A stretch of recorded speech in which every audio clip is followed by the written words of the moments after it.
Nós vamos ouvir a mensagem da Palavra de Deus.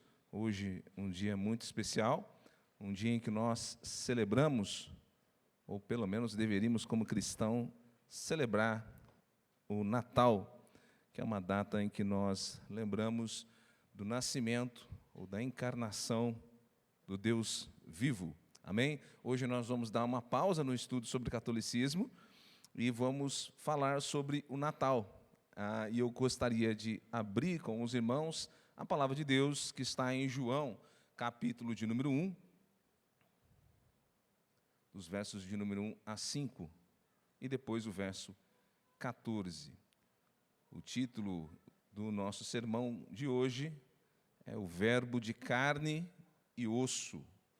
O Verbo de carne e osso. João, capítulo de número 1, verso 1 a 5 e depois o verso 14. Todos acharam? Juntos, leamos a palavra de Deus. João, capítulo 1, verso 1. No princípio era o Verbo, e o Verbo estava com Deus, e o Verbo era Deus. Ele estava no princípio com Deus. Todas as coisas foram feitas por intermédio dele, e, sem ele, nada do que foi feito se fez. A vida estava nele, e a vida era a luz dos homens. A luz resplandece nas trevas, e as trevas não prevaleceram contra ela. Versículo 14. O Verbo se fez carne e habitou entre nós, cheio de graça e de verdade, e vimos a sua glória, glória como do unigênito do Pai. Oremos. Senhor nosso Deus, maravilhoso, como é bom estar diante de Ti, na Tua casa, nesse dia tão especial. Celebramos o Teu nome e celebramos, ó Deus, o Teu Filho Jesus, que se encarnou, que veio a essa terra para nos salvar e nos remir. Hoje, Senhor, alegramo-nos no Senhor, regozijamos no Deus da nossa salvação e em Teu Filho Jesus. Pai santo e poderoso, sonda os nossos corações e tem misericórdia de nós. Olha, Deus, e lembra que somos pó, totalmente dependentes da Tua graça e da Tua misericórdia. Olha, Senhor, para a minha vida e ajude-me a transmitir com seriedade, com fidelidade e temor a Tua palavra, assim também como toda a Tua igreja, que através do Espírito Santo possamos juntos entender e compreender a mensagem que será transmitida aos nossos corações. Amém. A igreja pode se assentar.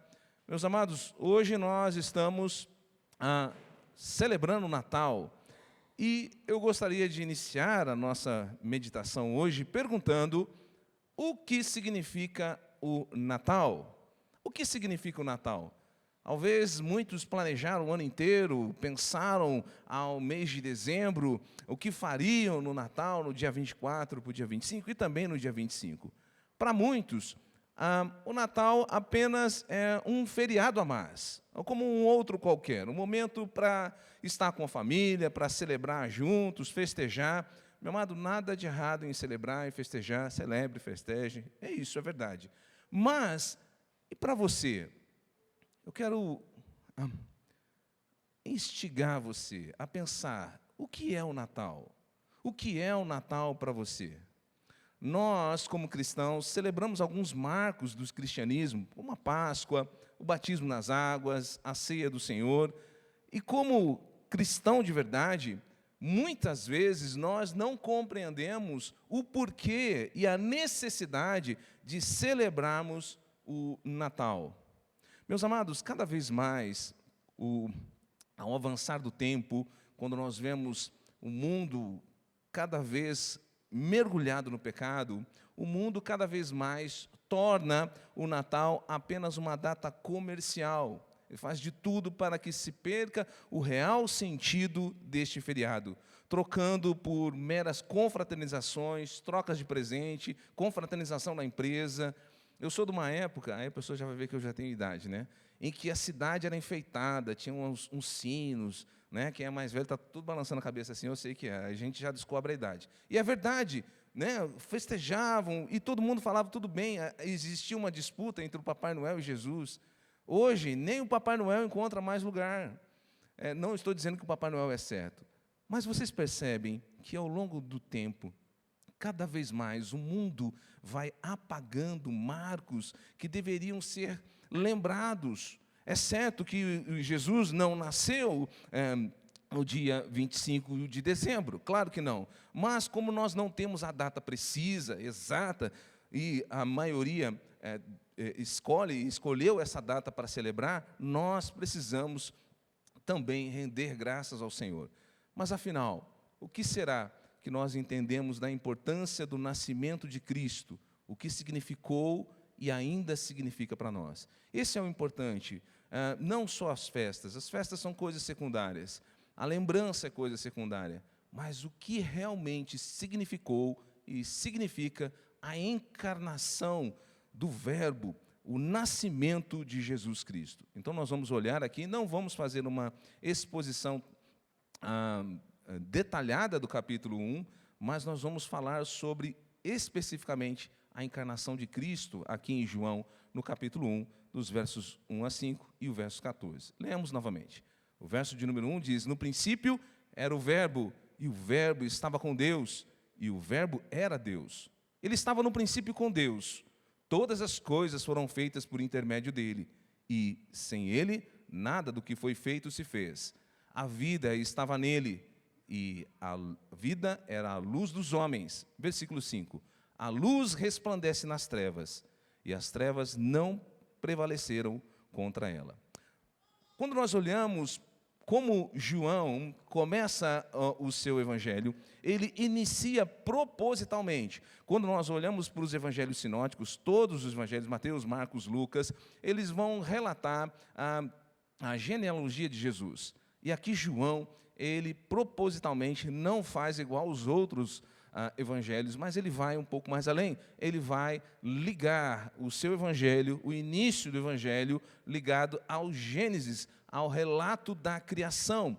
Para que isso? Para evidenciar que Cristo é eterno, o Criador junto com o Pai. Ou seja, nós começamos a perceber o propósito que João faz ao escrever, mostrando que tanto lá na criação do mundo em Gênesis, quanto agora na nova criação que se iniciará por meio de Jesus Cristo, Cristo está presente e ativo. Um outro ponto que nós precisamos observar aqui no livro de João, no Evangelho de João, e que não podemos deixar passar desapercebido, além de ele ligar com Gênesis, é a palavra que ele usa, palavra chamada verbo, no grego logos.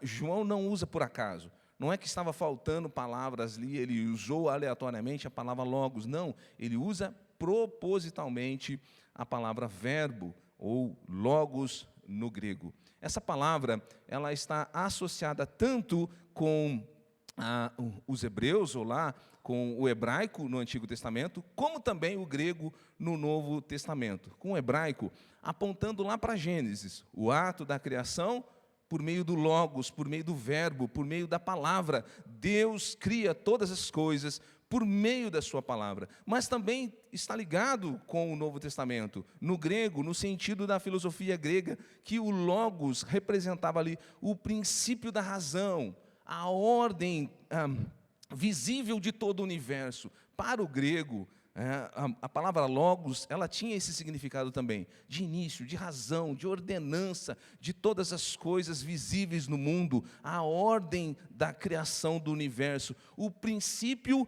que dá forma ao mundo material. Então João, ele não usa uma palavra comum, ele vai usar uma palavra para caracterizar um atributo de Cristo Jesus. Cristo, João está dizendo, não é apenas a razão da criação, o meio da criação, mas ali nos primeiros versículos nós podemos perceber que ele está dizendo que Cristo é Deus também, ou seja, ele criou todas as coisas, ele é Deus com o Pai, que estava ali antes de todas as coisas, ele é eterno, que dá forma a todas as coisas e que governa toda a criação, como Deus, o Pai, também o faz. Cristo estava ali no princípio de todas as coisas. Ele é Deus com o Pai e, sendo assim, o Criador de todas as coisas. É isso que João está querendo enfatizar no seu Evangelho. Jesus não era um anjo, ou um arcanjo, ou um outro Deus menor, ou algo desse tipo. Ele era totalmente outro, transcendente, Deus é eterno com o Pai. E isso é maravilhoso quando nós olhamos nos primeiros versículos aqui de João, mostrando a divindade de Cristo, a sua eternidade com o Pai e o seu poder. E por que nós precisamos olhar atentamente para esses versículos? Pense, meu amado, tente imaginar como Cristo era na eternidade passada. Vamos fazer um exercício mental. Vamos tentar imaginar como era a eternidade, antes de Deus criar todas as coisas. Como Ele era, como Jesus vivia, onde Ele estava. Nós temos algumas pistas nas Escrituras. Jesus era um com o Pai. Ele era cheio de glória, de majestade, perfeito, em perfeita comunhão com Deus Pai. Ele era Deus, não tinha falta de nada. Você consegue compreender isso? Como que Jesus era? Onde Ele estava? Como era a vida e comunhão com Deus, sem necessidade de nada. Pai, Filho, Espírito Santo, em plena, perfeita e suficiência comunhão. Ele estava ali, meu amado. É preciso que nós olhemos para isso, para não banalizar a encarnação de Cristo. Por que é importante isso? Para percebermos um pouco mais do que envolveu a sua encarnação. Cristo não simplesmente estava no céu e disse, opa, vou descer, vamos lá, vamos fazer algo. Não! Muitas vezes nós, como cristãos, banalizamos o nascimento de Cristo, porque não olhamos o que Ele teve de abrir mão para vir a essa terra. Você já parou para pensar o que Cristo teve que abrir mão, o que Ele deixou da sua glória, da sua vida, com a perfeita comunhão com Deus, com o Espírito Santo, numa vida de santidade plena, sem necessidade nenhuma. Ele abriu mão de tudo isso e veio à terra. Ele não simplesmente desceu do céu e veio à terra. É isso que João está dizendo. É isso que ele está querendo enfatizar para nós hoje. A encarnação de Cristo é muito mais do que nós poderíamos imaginar. João vai continuar o seu texto, apontando para outros atributos de Cristo e que às vezes numa leitura rápida nós não percebemos. Olha os versos de número 4 em diante. João vai dizer que Cristo é o verbo, a luz verdadeira, a vida verdadeira. Olha o verso 4, diz assim, a vida estava nele, e a vida era a luz dos homens. A luz resplandece nas trevas, e as trevas não prevaleceram contra ela. Houve um homem enviado por Deus, cujo nome era João. Este veio como testemunho para que testificaste a respeito da luz, a fim de que todos virem a crer por intermédio dele. Versículo 8. Ele não era luz, mas veio para que testificasse da luz, a saber, a verdadeira luz, que vindo ao mundo, ilumina todo o homem. João está deixando claro, Jesus é o verbo, a luz verdadeira, essa vida verdadeira, esse verbo veio ao mundo, desceu do céu, deixou a sua glória e veio a um mundo de trevas, a um mundo de morte, de mentira e de engano. Ele pisou nesse mundo. Então João está dando esse destaque tão maravilhoso para que nós possamos começar a olhar e valorizar e entender muito mais o que envolveu o nascimento de Jesus. Esse verbo, essa luz verdadeira, agora está descendo ao mundo de trevas, de sofrimento, de angústia e de morte. Quando nós vamos para o verso de número 14, o versículo 14 é maravilhoso, e vou aqui o chavão de todo mundo. Irmãos, daria para nós estudarmos aqui o versículo 14 várias vezes, porque é um texto grandioso e maravilhoso. Olha o que João vai dizer no verso 14. Nós já vimos como ele mostrou Cristo, a sua divindade, a sua eternidade, o seu poder, a sua luz, a sua santidade, tudo que Jesus era. E agora ele vai dizer, ele vai abrir mão de tudo isso e vai vir à terra. O verso 14 diz, e o verbo se fez carne e habitou entre nós, cheio de graça e de verdade, e vimos a sua glória, glória como unigênito do Pai. Na Nova Versão Transformadora, o início desse versículo diz assim, assim a palavra se tornou ser humano, carne e osso, e habitou entre nós. Talvez você não entendeu o impacto desse versículo, do início desse versículo. Mas quando nós olhamos para tudo que João falou no início, é grandioso demais saber que este Deus maravilhoso deixou a sua glória e se tornou carne e osso. Não podemos passar rápido sobre esse versículo, como se fosse algo simples a encarnação de Cristo, como se fosse algo em que ele não teve um preço, não teve um custo.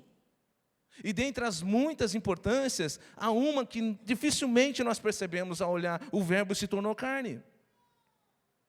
O Verbo, a palavra Verbo se tornou carne, e quando João estava escrevendo o Verbo se tornou carne, ele está falando da palavra de Deus.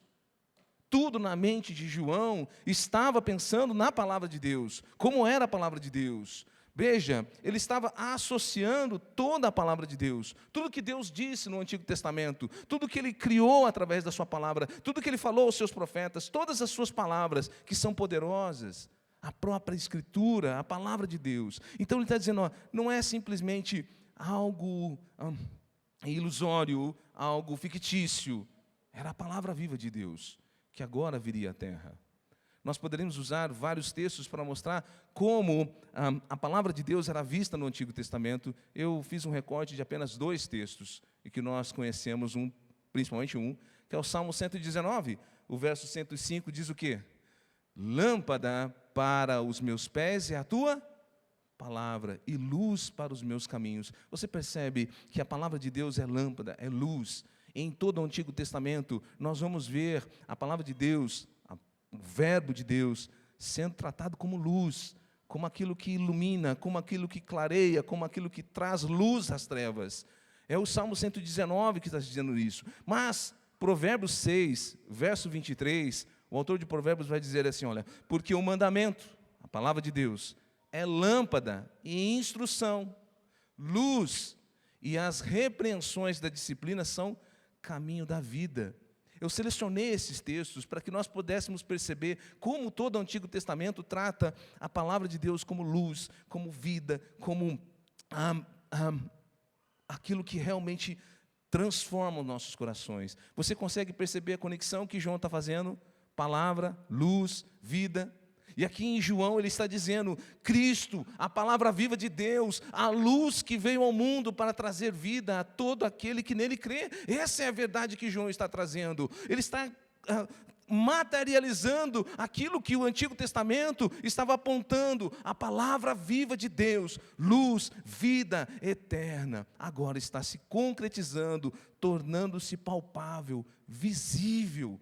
Meus amados, a palavra de Deus, que antes era diretamente o povo de Israel, João está dizendo, agora, não é mais somente para o povo, é para todos que estão agora vendo Cristo Jesus. Cristo Jesus está vindo ao mundo para ser a palavra viva, que vai transformar, que vai trazer luz a todos aqueles que o alcançarem, ou que foram alcançados por Ele. Então, o nascimento de Cristo não é algo simples e pequeno, mas é o maior acontecimento de todos os tempos. Eu não sei se foi, eu acho que o pastor que colocou, eu achei interessante.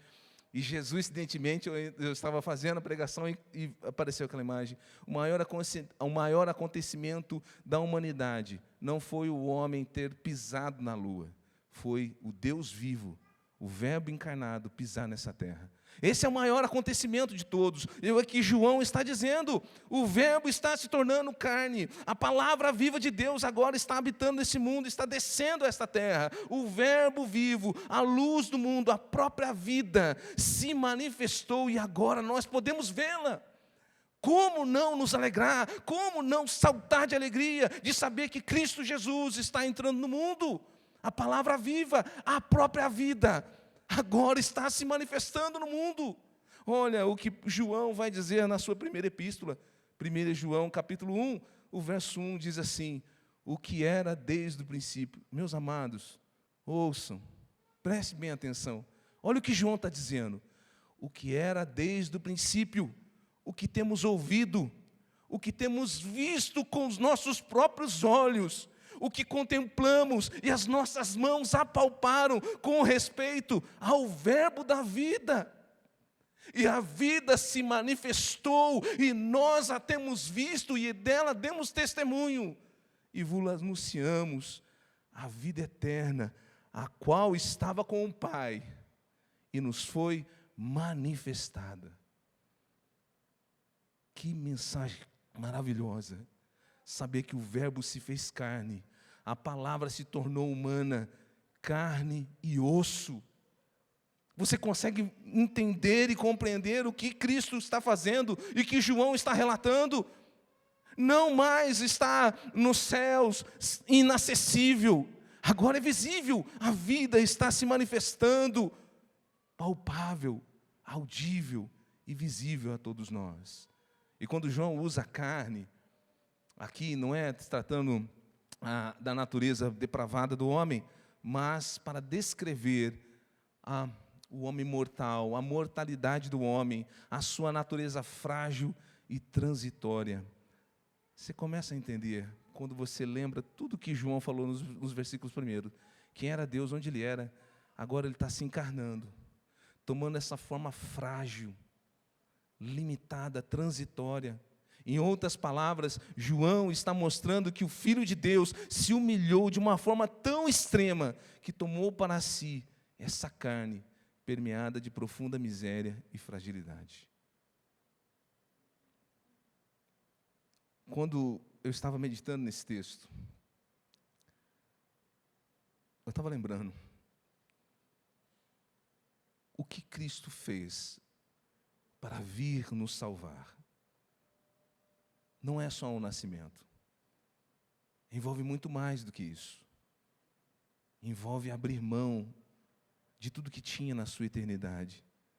Envolve se humilhar e tomar a forma frágil, limitada, de um corpo humano, pisando nessa terra imunda, corrompida pelo pecado. Olha o que o Calvino vai dizer nas suas Institutas. Ele diz assim: Deus, que é invisível, quis tornar-se conhecido de modo visível, acomodando-se à nossa fraqueza. Louvado seja Deus, louvado seja o nosso Senhor, porque Cristo, o Deus Santo, o maravilhoso, o perfeito, o Deus eterno, se torna carne e osso por amor a nós, pecadores indignos.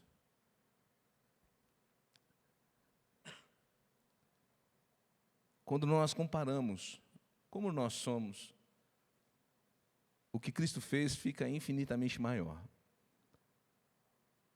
Não vocês, mas quantas vezes eu mesmo, não, eu não vou na casa de fulano, não, eu não vou falar com você, quem é ciclano? Não, esse pecador miserável.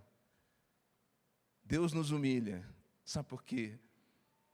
Porque quanta arrogância nossa, achar que somos melhores, que as pessoas são indignas de nós irmos até ela. Olha o que Jesus fez, abriu mão da sua glória, humilhou-se tomando forma de um homem frágil, limitado, assumindo na forma de servo, e de servo humilde até a morte. Quando nós olhamos para a encarnação de Cristo, meus amados, é para nós nos humilharmos e glorificarmos a Deus, exaltarmos ao Senhor, pelo que Ele fez ao vir a esse mundo. Ainda no verso 14, há algo maravilhoso, além do Verbo se encarnar. Olha o que ele diz, verso 14. O Verbo se fez carne, e o quê? E habitou entre nós. Já há motivo muito para glorificarmos ao Senhor por tudo que já vimos aqui. Mas quando chega nesse texto em que Ele habitou entre nós, você consegue imaginar o que isso significa? Você já parou para pensar no que isso significa? No que João está trazendo a nós, esse conhecimento, esse entendimento? Pare para pensar, meus amados, em nenhuma outra religião há um Deus que se tornou carne e veio habitar para viver entre os seus súditos. Não há Deus em nenhuma outra religião, somente o nosso Deus se fez carne. Lá em Deuteronômio, parafraseando, versículo 7, diz assim, capítulo 6, 7, Pois que grande nação tem um Deus tão próximo de si como o Senhor nosso Deus. Muitas religiões têm deuses, falsos deuses, em que eles oram, em que eles buscam, em que eles sobem nos montes, em que eles vão nos lugares mais profundos para buscar o seu Deus, para tentar encontrar o seu Deus. Mas o nosso Deus nos encontrou, o nosso Deus desceu da sua glória, o nosso Deus se fez homem e habitou entre nós. Que Deus tão próximo podemos ter, além de Cristo Jesus, além do nosso Deus Pai eterno? Que magnífico, que notícia maravilhosa, é o nascimento de Jesus, o verbo vivo, a luz do mundo, a própria vida, que desceu da sua glória, que se humilhou, tornando-se como um de nós, vivendo entre nós. Já parou para pensar nisso? Quão maravilhoso é celebrarmos o nascimento de Cristo Jesus. Quão maravilhoso é celebrarmos o Natal e lembrarmos, meus amados, que um dia os anjos anunciaram isso. Eu estava falando em casa ontem. Os anjos anunciaram essa notícia maravilhosa. Eis que vos trago boa nova de grande alegria. Que nós pudéssemos voltar no passado, junto com aqueles pastores naquele campo.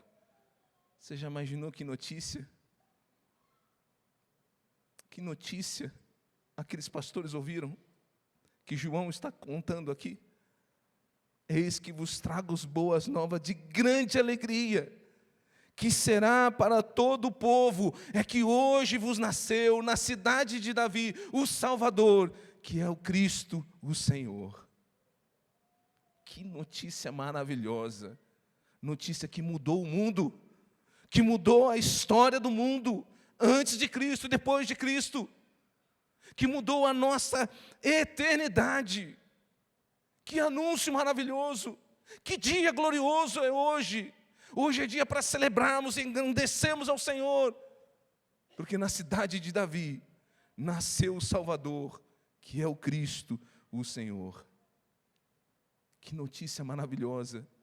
O Emanuel nasceu, o Deus que veio para habitar no meio do seu povo. Você consegue se alegrar com isso, meus amados? Você consegue imaginar essa notícia, essa história, esse nascimento? Louve a Deus por isso. Ainda há uma pergunta antes de terminarmos. Nós olhamos tudo isso e já nos alegramos. Os vivos já se alegram no Senhor, amém? Nós nos alegramos por isso. Já estamos contentes, mas ainda há algo a mais nesse versículo 14. Que nós poderíamos perguntar: por que tudo isso, Senhor? Por que descer da sua glória? Por que se esvaziar? Por que se humilhar tomando a forma de um ser humano, carne e osso? Por que habitar no meio nosso, Senhor? E João vai dizer, no verso 14, para que víssemos a sua glória, a glória do unigênito do Pai. Quando a Bíblia fala de glória de Deus, de uma forma resumida, o sumário de teologia, ele vai dizer que a glória de Deus é o esplendor e a brilhante beleza que reluz através de todos os atributos divinos. Vou repetir. A glória de Deus é o esplendor e a brilhante beleza que reluz através de todos os atributos divinos. Ou, em outras palavras, é a manifestação da perfeição de todos os seus atributos. Essa é a glória de Deus. Todos os seus atributos, todo o seu ser manifesto. No Antigo Testamento, a glória de Deus sempre estava associada à sua presença no meio do seu povo. Não vamos esquecer do que João está dizendo. Ele se habitou entre nós, para que víssemos a sua glória. E o Antigo Testamento diz isso, que a glória de Deus está associada com a sua presença no meio do seu povo. Quando nós olhamos para o Antigo Testamento, a glória de Deus era revelada, por exemplo, na criação. Vários textos, mas Salmo 19, o mais conhecido: os céus proclamam a glória de Deus, e o firmamento anuncia as obras de sua mão. A glória de Deus no Antigo Testamento era vista na nuvem do deserto, quando os israelitas estavam caminhando no deserto. A glória de Deus se manifestava na nuvem, se manifestava no tabernáculo, se manifestou depois no templo. A glória de Deus no Antigo Testamento é real, é verdadeira, é autêntica, porém revelada de maneira progressiva, apontando para algo maior que estava por vir. E quando nós chegamos no Novo Testamento, nós vimos a glória de Deus em Cristo Jesus. Porque em Cristo a glória de Deus se torna visível e pessoal. Aquilo que era visto em parte, aquilo que era visto em figura, agora estava sendo revelado de uma forma plena e pessoal. Jesus é a expressa imagem da glória de Deus. Hebreus vai dizer isso, ele é o resplendor da glória de Deus. Estava vindo ao mundo para demonstrar a glória de Deus aos homens. Calvino, ele vai dizer no comentário dele sobre João capítulo 1:14, a glória que antes se manifestava obscuramente em sombras, agora resplandece claramente no Filho unigênito.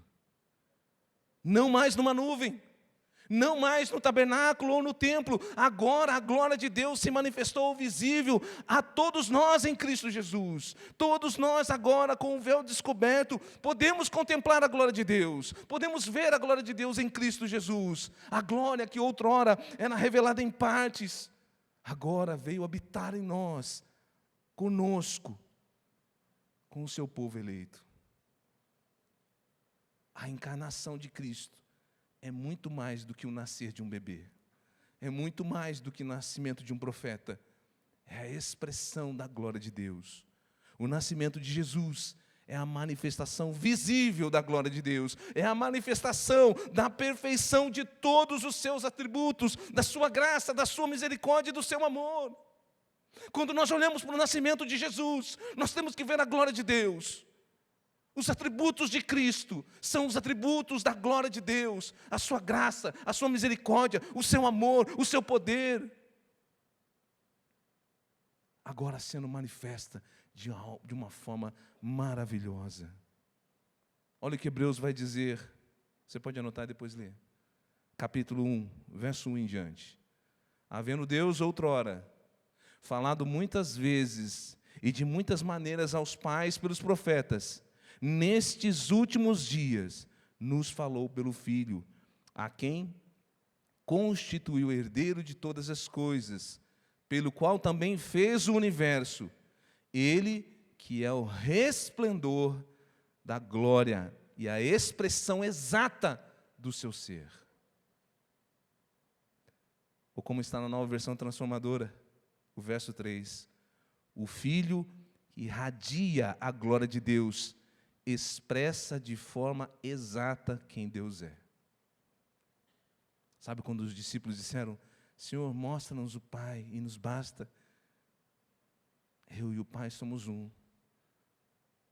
Parafraseando, a glória de Deus é expressa de uma maneira perfeita para evidenciar quem Deus é, com os seus atributos.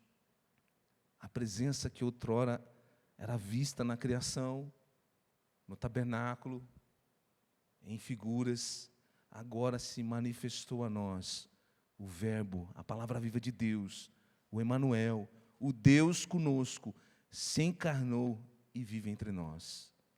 A glória de Deus era verdadeira. A glória de Deus, que era vedada, proibida aos pecadores, passível de morte. Isaías viu os anjos e ele diz, ai de mim, Senhor, que sou pecador e vivo no meio de um povo de lábios pecadores. E eu vi o Senhor. Ele temeu, porque ele viu a glória de Deus. E nós, meus amados, Não podemos desprezar Jesus Cristo, a expressa imagem de Deus, a glória manifestada a nós, da sua graça, da sua misericórdia, do seu amor, não para trazer morte, mas para trazer vida e vida eterna. Agora, por meio de Cristo, nós podemos contemplar e sermos transformados pela glória de Deus. Diante de tudo que foi exposto, meus amados, nessa noite, ainda é necessário indagarmos: por que tudo isso, Senhor? Por que tudo isso? Você sabe por que Deus, como está lá em Gálatas 4, na plenitude dos tempos, enviou o seu Filho para se tornar carne e osso, para se humilhar, para habitar no meio de um povo miserável e pecador? Você sabe por quê? Foi para que nós pudéssemos ver a sua glória, a sua graça, a sua misericórdia, o seu amor, para que soubéssemos que Ele nos amou de tal maneira que enviou o seu Filho unigênito, para que todo aquele que nele crê não pereça, mas tenha a vida eterna. É por isso que Jesus veio ao mundo, é por isso que Ele desceu da sua glória, é por isso que Ele se esvaziou, é por isso que Ele se humilhou e tomou a forma de um homem falível, limitado. É por isso que Ele veio sofrer nessa terra, para que nós vejamos a glória de Deus e fôssemos salvos pela sua misericórdia e por seu amor, para que crescêssemos nele, para que víssemos o amor imensurável que Deus teve para conosco, em enviar o seu Filho para nos salvar e nos remir. O nascimento de Jesus não é algo simples, não é o nascimento de um bebê, de uma criança ou de um rei. É o nascimento de um Deus vivo, eterno e maravilhoso, que se fez carne e habitou entre nós. Meus amados, que nós possamos valorizar ainda mais essa data, que possamos anunciar o nascimento de Cristo, não como um bebezinho que nasceu em uma manjedoura, mas como o verbo vivo, como a luz que veio para dissipar as trevas, a vida que veio para dissipar a morte, o Deus eterno, o grande Emanuel, que desceu do céu para habitar entre nós, para mostrar a glória do Pai, para que possamos nele termos a vida eterna. Que o Senhor, meus amados, nos faça sempre olhar para Cristo e sermos fortalecidos pelo seu Espírito, para vivermos como aqueles que foram alcançados por essa luz verdadeira, pela palavra viva que nos transformou e nos deu a vida eterna. Eu convido a igreja a se colocar em pé.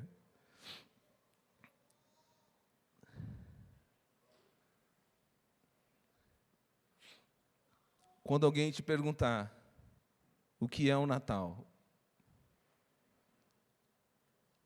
não responda que é o nascimento do menino Jesus. Não responda que é simplesmente o dia que nasceu Jesus.